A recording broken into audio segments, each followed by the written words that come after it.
Simple sentence করার নিয়ম আজকের এই ভিডিও ক্লাসটিতে আমি তোমাদের দেখাবো। মাত্র 5 থেকে 6টি সিম্পল সেন্টেন্স করার নিয়ম আজকে আমি তোমাদের দেখাবো। হ্যালো স্টুডেন্টস, শামীম স্যার চ্যানেলে তোমাদের স্বাগত। আজকের এই ভিডিও ক্লাসটিতে আমি তোমাদের সিম্পল সেন্টেন্স করার 5টি নিয়ম দেখাবো। এই 5টি নিয়ম করলেই যে কোনো তোমাদের পরীক্ষায় ইংলিশ গ্রামার অর্থাৎ সিম্পল সেন্টেন্স আসুক না কেন তোমরা উত্তর কিন্তু করতে পারবে। দেখো, প্রথম নিয়মটি, এই 5টি নিয়মের মধ্যে প্রথম নিয়মটির নাম দেখো হু হুইচ। ওকে, অর্থাৎ আমি তোমাদের শিখিয়ে দিব যে তোমরা কি করে ধরতে পারবে যে প্রশ্নটি কিভাবে থাকবে এবং সেই প্রশ্নের উত্তরটি কিভাবে করতে হবে, তোমরা কিভাবে বুঝতে পারবে, আমি সবকিছু নিয়ম দিয়ে বুঝিয়ে দিব। দেখো, নিয়ম 1, যে নিয়মটির নাম হচ্ছে হু কিংবা হুইচ। এই নিয়মটির নাম কেন দিয়েছি দেখো, এখানে দুটি প্রশ্ন লেখা আছে। I know a man who is very famous. Okay, দ্বিতীয় একটা প্রশ্ন দেওয়া আছে, the man bought a book which was costly. এই দুটি প্রশ্ন দেওয়া আছে। এই নিয়ম একটিতে দেখবে প্রশ্নের মাঝখানে হু কিংবা হুইচ দেওয়া থাকবে, এটা কিন্তু তোমার মনে রাখতে হবে। তবে হু যেখানে দেওয়া থাকবে, হু এর আগে যেটা থাকবে ওটা হচ্ছে নাউন, ওটা নাউন দেওয়া থাকবে, এবং হুইচ যেটা দেওয়া থাকবে, হুইচের আগেও যেটা দেওয়া থাকবে ওটা কিন্তু নাউন দেওয়া থাকবে। তবে একটা বিষয় তোমাদের মনে রাখতে হবে যে হুইয়ের আগে যে নাউনটা থাকে সেটা কিন্তু ব্যক্তি হয়, অর্থটা ব্যক্তিকে বোঝায়। আর হুইচের আগে যে নাউনটা থাকে তার অর্থটা বস্তুকে বোঝায়।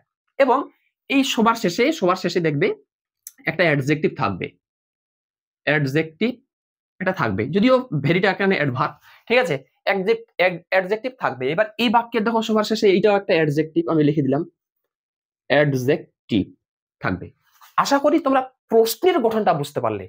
যদি পরীক্ষায় হু এবং হুইচ এরকম দিয়ে যদি সিম্পল প্রশ্নটা আসে এবং ওকে সিম্পল সেন্টেন্স করতে বলে, তাহলে উত্তরটি এইভাবে করতে হবে। দেখো, আমি প্রশ্নে কি আছে, আই নো আছে না, তো আমি লিখলাম আই নো, এতে এ লিখলাম, তারপর আছে নাউনটা। এই যে নাউনটা, এই নাউনটা কিন্তু আগে লিখতে হবে না, আগে এই শেষে দেখবে যেটা অ্যাডজেক্টিভ আছে, ওই শেষে যেটা অ্যাডজেক্টিভ আছে ওই অ্যাডজেক্টিভটা আগে বসাতে হবে। তাহলে এখানে ছিল ভেরি ফেমাস, এই ভেরি ফেমাসটা আমি লিখে দিলাম। ওকে, এই শেষের অ্যাডজেক্টিভটা লিখে দিলাম। তারপরে এই নাউনটা ছিল প্রশ্নে, আই নো এ ম্যান, এই যে নাউনটা, এই নাউনটা শেষে বসাতে হবে, এম এ এন। বাস, প্রথম প্রশ্নের উত্তরটি হয়ে গেল। এরপর চলে আসো দ্বিতীয় প্রশ্নের উত্তরটি। দেখো আমি কি লিখছি, এখানে দেওয়া আছে দা মেন, তো আমি দা মেন লিখলাম। বোর্ড দেওয়া আছে, বোর্ড লিখলাম, এতে লিখলাম। এবার নাউনটা আমি আগে লিখবো না, তোমরাও কিন্তু এইভাবেই লিখবে, তোমরা কিন্তু নাউনটা দিবে না, আগে শেষে অ্যাডজেক্টিভটা বসাবে। ওকে, এই শেষের অ্যাডজেক্টিভ কি আছে, কস্টলি লিখে দিলাম। তারপরে এই নাউনটা লিখতে হবে বুক, তারপরে লিখতে হবে বুক। দেখো, এই দুইটি নিয়ম, এই যে দেখতে পাচ্ছ দুইটি উদাহরণ, এই নিয়মটির সাহায্যে আমি উত্তর করে দিলাম। এখন আমরা দেখব নিয়ম 2। নিয়ম 2টি দেখো, আমি নাম দিয়েছি নিয়ম 2, লিখে দিয়েছি। দেখো নিয়ম 2, এই নিয়ম 2টির নাম T2 একটু পরে 2। এখানে প্রশ্নের গঠনটা কি এবং উত্তর করার নিয়মটি কি মনে রাখবে। এই প্রশ্নটাতে দেখবে একটি ভেরি দেওয়া থাকবে, এবং একটু পরেই দেড় থেকে শুরু করে নট পর্যন্ত এই টপিকটা দেওয়া থাকবে। একটা দেড় থেকে শুরু করে নট, এই যে এতটা বাক্য, এই এতটা যে ফ্রেশ, এইরকম কিন্তু একটা দেওয়া থাকবে। তাহলে এখানে দেখো প্রথম বাক্যে he is very weak that he can not walk. দেখো এখানে দেওয়া আছে ভেরি, এবং এখানে দেওয়া আছে দ্যাট থেকে নট পর্যন্ত। ওরকম ভাবে এই দ্বিতীয় প্রশ্নটা দেখো, the man was very old that he could not carry ইট। তাহলে এই বাক্যে দেখো এখানে দেওয়া আছে ভেরি, এবং এখানে দ্যাট থেকে এই নট পর্যন্ত দেওয়া আছে। খুবই ইজি। তাহলে আমরা প্রশ্নটা চিনতে পারলাম যে এইভাবে নিয়ম 2টা এই প্রশ্ন, এই প্রশ্নটা এই নিয়ম 2 এর মধ্যে পড়বে। ওকে, তাহলে আমরা বুঝে গেলাম প্রশ্নটি কিভাবে থাকবে পরীক্ষায়। এখন এর উত্তরটি কিভাবে আমরা করব। দেখো উত্তরটি, এখানে হিতে হি লিখলাম, ইজতে ইজ লিখলাম। এই যে ভেরির কথাটা তুলে দিয়ে T2 বসাতে হবে, এটা কিন্তু মনে রাখবে। ভেরি কথাটা তুলে দিয়ে T2 বসাতে হবে। তারপর কি আছে, উইক, উইকতে উইক লিখলাম। ওকে, তারপর দেখো এই প্রশ্নে যে দ্যাট থেকে শুরু করে নট পর্যন্ত, প্রশ্নের দ্যাট থেকে শুরু করে নট পর্যন্ত এই টোটাল কথাটাকে তুলে দিয়ে TO2 বসাতে হবে, TO2 বসাতে হবে। ওকে, তারপরে একে দেওয়া আছে ওয়াক, WALK, ওয়াক। পার্ট দেওয়া আছে। ওকে, এইভাবে আমরা দ্বিতীয় প্রশ্নটির উত্তরটি করব। দেখো এখানে দেওয়া আছে দ্য মেন তে দ্য মেন, ওয়াস তে ওয়াস। এই যে ভেরি কথাটা তুলে দিয়ে আমি কি বসাতে বললাম? T double O too. Okay, T double O too বসাতে হবে। ওকে, তারপর কি দেওয়া আছে এখানে? ওল্ড, ওল্ড তে ওল্ড লিখলাম। তারপরে বলেছি যে দ্যাট থেকে শুরু করে নট পর্যন্ত এই টোটাল কথাটা তুলে দিয়ে টি ও টু লিখতে হবে। টি ও টু, টু লেখার পর তারপর কি আছে? কেরি শেষে দেওয়া আছে, C A double R carry, eat তে ইট। এই হয়ে গেল সিম্পল সেন্টেন্স করার নিয়ম 2।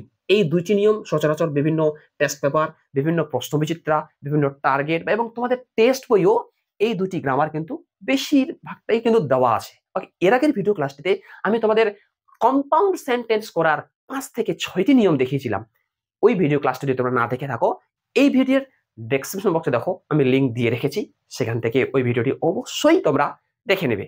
এখন আমরা দেখব সিম্পল সেন্টেন্স করার নিয়ম 3। সিম্পল সেন্টেন্স করার নিয়ম 3। এই 3 নম্বর নিয়মটির নাম কি? দেখো আমি দিয়েছি নো সুনার হ্যাড, একটা মার্ক করে দিয়েছি, তীর মার্ক, এরো মার্ক করে দিয়েছি, তীর চিহ্ন, অ্যাজ সুন অ্যাজ। অর্থাৎ প্রশ্নের গঠনটা কি, প্রশ্নে কি দেওয়া থাকবে এই নিয়মটি, অর্থাৎ 3 নম্বর নিয়মটিতে, এবং উত্তরটি কিভাবে করতে হবে সবকিছুই ডিটেলস তোমরা এখানে বুঝে নাও। দেখো তার আগে দেখো আমি দুটি প্রশ্ন দিয়েছি, এই প্রশ্নটিতে কি লেখা আছে দেখো। No sooner had he reached the station then the train left. Simple sentence, মানে ব্র্যাকেটে বলতে পারে এটা মেক ইট সিম্পল বা টার্ন ইনটু সিম্পল বা চেঞ্জ ইনটু সিম্পল। ওকে, দ্বিতীয় দেখো no sooner had I killed the cat then I feared most. Simple sentence, এটা ব্র্যাকেটে বলতে পারে মেক ইট সিম্পল বা টার্ন ইনটু সিম্পল। এবার দেখো তোমরা পরীক্ষায় প্রশ্নটি কিভাবে আসবে এবং কিভাবে ধরতে পারবে যে এটাই হচ্ছে নিয়ম 3 বা 3 নম্বর নিয়ম সিম্পল সেন্টেন্স করার। তোমরা কি করে ধরতে পারবে? দেখো, দেখবে এই নিয়মটিতে দেখবে লেখা থাকবে no sooner had, no sooner had, এই কথাটা লেখা থাকবে। ওকে, এবং ওই উত্তরটিতে কি করতে হবে? উত্তরটিতে এই নো সুনার হ্যাড কথাটার পরিবর্তে এস সুন এস এই কথাটা লিখে দিতে হবে। বুঝতে পারলাম? তাহলে চলে আসো আমরা উত্তরটি করি। দেখো আমি বলেছি প্রশ্নে নো সুনার হ্যাড থাকবে এবং উত্তরটিতে এই নো সুনার হেড এর পরিবর্তে এস সুন এস লিখে দিতে হবে। তাহলে দেখো এখানে লেখা আছে নো সুনার হেড, তাহলে এই নো সুনার হেডটার পরিবর্তে আমি লিখে দিলাম এস সুন এস। দেখো এস সুন এস দেখতে পেয়েছো? তারপর কি লেখা আছে? যা আছে ওইটাই লিখে দিব আমি, রিচড দ্য স্টেশন। এবার দেন, এই দেন কথাটা আছে যে প্রশ্নে, এখানেও দেন দেওয়া থাকবে, এখানেও দেন দেওয়া থাকবে। আমরা কি কাজ করব? আমরা এটাকে তুলে দিব। ওকে, এই দেন কথাটা তুলে দিয়ে কমা দিয়ে দিব একটা। ওকে, কমা দেওয়ার পর তারপর লিখবে যা আছে তাই, দ্য ট্রেন লেফটে লেফট। হয়ে গেল প্রথম প্রশ্নের উত্তরটি। এরপর চলে আসো দ্বিতীয় প্রশ্নের উত্তরটি। তাহলে লেখা আছে এই নো সুনার হেড, এই কথাটা তুলে দিয়ে আমরা লিখবো এস সুন, আবার এস লিখলাম, তারপর কি আছে আই। যা আছে ওইভাবে কিন্তু আমি লিখে যাচ্ছি। দেখো যা আছে ওইভাবে একদম দেনের আগে পর্যন্ত আমাদের লিখতে হবে এবং দেন কথাটা তুলে দিয়ে একটা কমা দিতে হবে। তারপরে দেনের পর যেটা আছে ওটা লিখে দিতে হবে, হুবু হুবু একদম লিখে দিতে হবে। এবং এখানে যেটা লেখা আছে সেটাই আমি কিন্তু লিখে দিচ্ছি।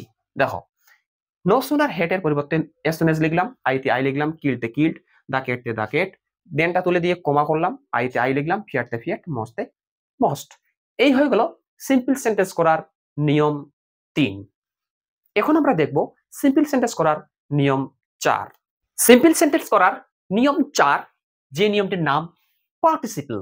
পার্টিসিপল কাকে বলে? ভার্বের 1 নাম্বার ফর্ম ওর সঙ্গে আইএনজি যুক্ত করাকেই পার্টিসিপল বলে। আর এই 4 নাম্বার নিয়মটি কিন্তু পার্টিসিপল দিয়ে।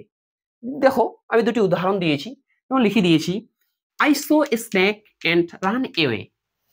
সিম্পল সেন্টেন্স, মানে মেক ইট সিম্পল সেন্টেন্স, এই যে বাক্য সিম্পল সেন্টেন্সে করো। এটা দেখো I went to market and bought some papers. Simple sentence, এটা সিম্পল সেন্টেন্সে করো। তাহলে এই দুটো উত্তর আমরা পার্টিসিপল দিয়ে করব, এটা কিন্তু সিম্পল সেন্টেন্স। তার আগে তোমাদের একটা বিষয়ে বলে দিই, তোমরা যদি এই সমস্ত ইংলিশ গ্রামার এর নোটস তোমরা যদি কেউ নিতে চাও, কিংবা তোমরা যদি ক্লাস 9-এ পড়ে থাকো, তুমি যদি ক্লাস 9-এ পড়ে থাকো, ক্লাস 10-এ পড়ে থাকো, ক্লাস 11-এ পড়ে থাকো বা ক্লাস 12-এ পড়ে থাকো, ওকে, তোমাদের সুবিধার জন্য আমি বিভিন্ন নোটস পত্র তোমাদেরকে দেওয়ার কারণে আমি একটি ওয়েবসাইট খুলেছি। সেই ওয়েবসাইটের নাম হচ্ছে shamimsir.in। তোমরা গুগলে গিয়ে সার্চ করবে www.shamimsir.in। যদিও আমি তোমাদের এটা বোঝানোর জন্য আমি স্ক্রিনে দিয়ে দিয়েছি, দেখো স্ক্রিনে দেখতে পাচ্ছ www.shamimsir.in। এটা গিয়ে সার্চ করবে, যে লিঙ্কটা শামীম স্যার লিঙ্কটা আসবে এটা ক্লিক করবে। ক্লিক করার পর দেখবে যে উপরের দিকে দেখবে মেনু লেখা আছে, মেনু, ওই মেনুতে টাচ করে তোমাদের ইচ্ছা মতো নোটস গুলি তোমরা কিন্তু সেখান থেকে কালেক্ট করে নিতে পারবে। ওকে, সেটা বাংলা হোক, ইংরেজি হোক, ইতিহাস হোক, ভূগোল হোক, বা আরো অন্যান্য বিষয় হোক, যেমন যেই ক্লাসে যেমন নোটস, সমস্ত নোটস ওই ওয়েবসাইটে কিন্তু তোমরা ফ্রি অফ কস্ট বিনামূল্যেই পেয়ে যাবে। ওকে, এবার দেখো এই নিয়মটি কি, এই নিয়মটি আমি তোমাদের বুঝিয়ে বলছি। তার আগে আমি এটা পরিষ্কার করে দিই। ওকে, দেখো এই নিয়মটির নাম পার্টিসিপল। আমরা কি করে বুঝতে পারবো যে পার্টিসিপল? মনে রাখবে এখানে এই অর্থটা বুঝতে হবে, একটি কাজের পাশাপাশি আরেকটি কাজ ঘটবে, তাহলেই কিন্তু এই নিয়মটা দিয়ে আমরা সিম্পল সেন্টেন্স করতে পারবো। যেমন দেখো, আই সো এ স্নেক, আমি একটি সাপ দেখেছিলাম, এন্ড রান এওয়ে, এবং দৌড়ে পালিয়েছিলাম। ওকে, তাহলে আমি দেখেছিলাম সাপ, তারপর দৌড়ে গেলাম, তার মানে একটি কাজের পাশাপাশি আরেকটি কাজ ঘটবে। ওকে, দ্বিতীয় দেখো, আই ওয়েন্ট টু মার্কেট, আমি বাজারে গিয়েছিলাম, এন্ড বট সাম পেপারস, এবং কিছু কাগজ কিনেছিলাম। ওকে, তাহলে দেখো আমি বাজারে গিয়েছিলাম, তারপরে আমি কাগজ কিনলাম, একটি কাজের পাশাপাশি আরেকটি কাজ ঘটবে। যেই কাজটি, যেই ওই বাক্যটার মধ্যে যে কাজটি আগে ঘটবে, ওই ওই বাক্যের মধ্যে, ওই অংশটার মধ্যে যেটা ভার্ব, ওই ভার্বটাকে আমরা পার্টিসিপেল করব। মানে ওখানে 2 নাম্বার দেওয়া থাকবে, ভার্বের 2 নাম্বার, ওটাকে ভার্বের 1 নাম্বার করে আইএনজি যুক্ত করব, ওইটাই হবে পার্টিসিপেল। এখানে দেখো, আই সো এ স্নেক, মানে আমি একটি সাপ দেখেছিলাম, এন্ড রান অ্যাওয়ে, এবং চলে গেলাম, তাই না? তাহলে এই কাজটা আগে হয়েছিল, তাহলে এই বাক্যটার মধ্যে যেটা ভার্ব, এই ভার্বটাকে আমরা পার্টিসিপেল করব।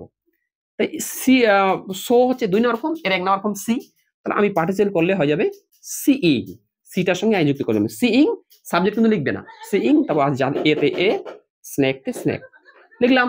লেখার পর একটা কোমা দিবে, কোমা দেওয়ার পর তারপর সাবজেক্টটা এখানে লিখবে, কি আছে, আই। আই লেখার পর তারপর দেখো এন্ড এর পরে যেটা আছে, সাবজেক্টটা লেখার পর এন্ড এর পরে যেটা আছে ওটা লিখতে হবে কিন্তু, রেন, রেন এওয়ে, দেখো রেন এওয়ে, এটা কিন্তু লিখতে হবে। ওকে, তারপর দেখো, I went to market and bought some papers, আমি বাজারে গিয়েছিলাম এবং কিছু কাগজ কিনেছিলাম। তাহলে এখানে দেখো ওয়েন্ট, আমি গিয়েছিলাম, এই কাজটা আগে হয়েছিল, তারপর কিনেছিলাম। ওয়েন্ট, এই ওয়েন্টটাকে আমরা পার্টিসিপেল করব, তো গো ওয়েন্ট, এর একবার ফর্ম হচ্ছে গো, আমি প্রথমে গোয়িং করে দিলাম, গোয়িং, তারপর টু মার্কেট, তারপর যেটা আছে ওর পরে ওটা লিখতে হবে, গোয়িং টু মার্কেট। ওকে, লেখার পর এই কমা দিলাম, কমা দেওয়ার পর তারপর সাবজেক্টটা কিন্তু লিখতে হবে, কমার পর সাবজেক্টটা লিখতে হবে, লিখে দিলাম।